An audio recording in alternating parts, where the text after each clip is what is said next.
Welcome back to my YouTube channel. Whoops, that turned into a song. Welcome back.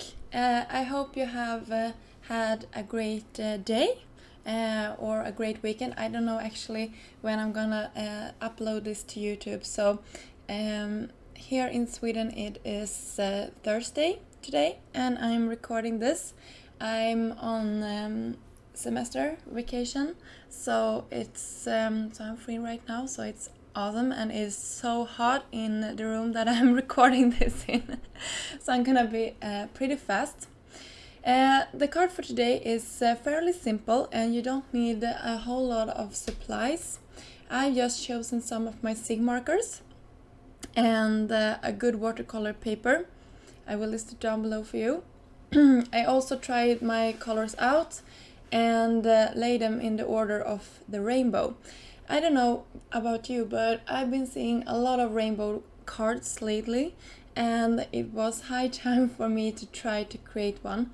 I always get a little bit nervous when you're mixing colors like this, but I think the order of this turned out okay. I tried to look at rainbows at Pinterest and at just Google it, and I found this combination. I think it works out great. As you can see, I'm just taking my spritzer with clear water and just spritzing it on the top of this, and then I'm just tilting the card so I'm letting the colors blend together naturally and float down a little bit. You can see that the color here turns a little less vibrant, and you know I love my vibrant colors, so I'm just going to do this again. This time I'm gonna take the color a little bit further down onto this card. So you can see here that I'm just scribbling on some colors again on top of this, and I'm doing this not that careful. You can see that I'm just scribbling on some colors. And that pool color there, it's freaking amazing, and this pink too. They are so vibrant, and I don't think the camera is picking it up and making it justice, because this is freaking gorgeous.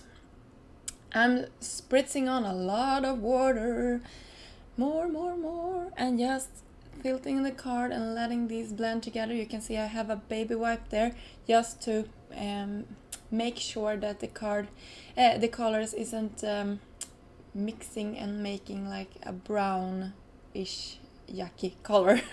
I want them to be vibrant and to blend, but not to be like this mess.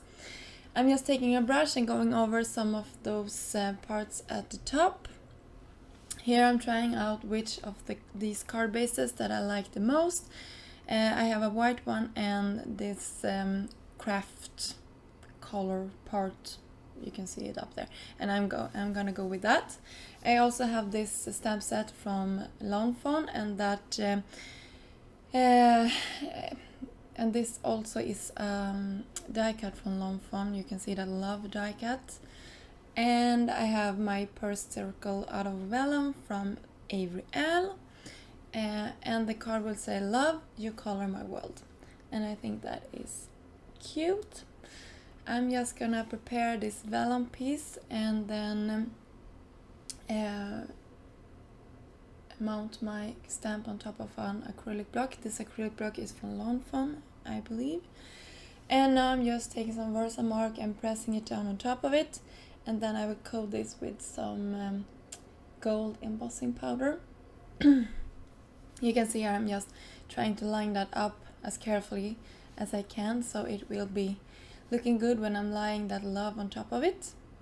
Here I'm just coating that, and when you heat set vellum you have to be a little bit careful so you don't warp your paper.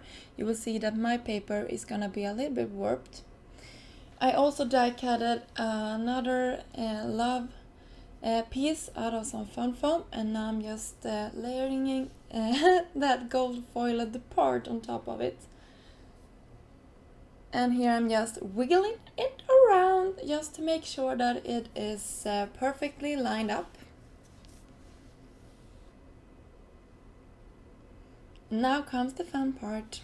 And I shall also mention that when you are adhering vellum, you have to choose an adhesive that doesn't show through when you're doing this. Actually, you will see here in a minute that the paper that I used got a little bit warped.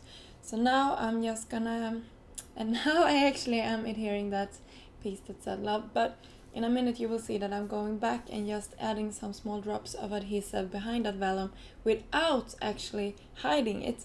And this time it worked out fine because the background is so messy, and I actually had my sequence there just to hide it if I had to, but I didn't. So you will see that this actually turned out pretty great without it. And I hope I managed to get that on film. Here's the sequence these are from Neat and Tangle, but I actually decided not to use them. I'm going back for a safe choice, my Pretty Pink Parts sequence. I just love those and I'm using it on everything. I have to go back to Simon Says Stamp and buy some more because I cannot get them here in Sweden. So we'll see when I have time to do that. And now you can see actually how the paper is warping here on camera. I think it's the heat or something because it wasn't like that when I heat setted it. Here I'm using my tweezers. Sometimes I don't know what it is, but it feels like the tweezers are not helping. They are making it even harder sometimes. So here you can see what I mean. I'm just going over under that vellum and just pressing it down on a couple of places. And it actually doesn't show through, so I'm in luck today. And soon this card is finished. As you can see, this was a fairly simple card and you don't need a lot of things. You can create this with regular watercolors and just strip it down. And I hope I inspired you to do something similar. If you like this card, please give this card a thumb up. And if you want to see more of my work, you can always subscribe to my channel here at YouTube or visit me at Instagram. My name is scrapbooking_Svea. I hope you have a fabulous day and that I will see you soon. Bye!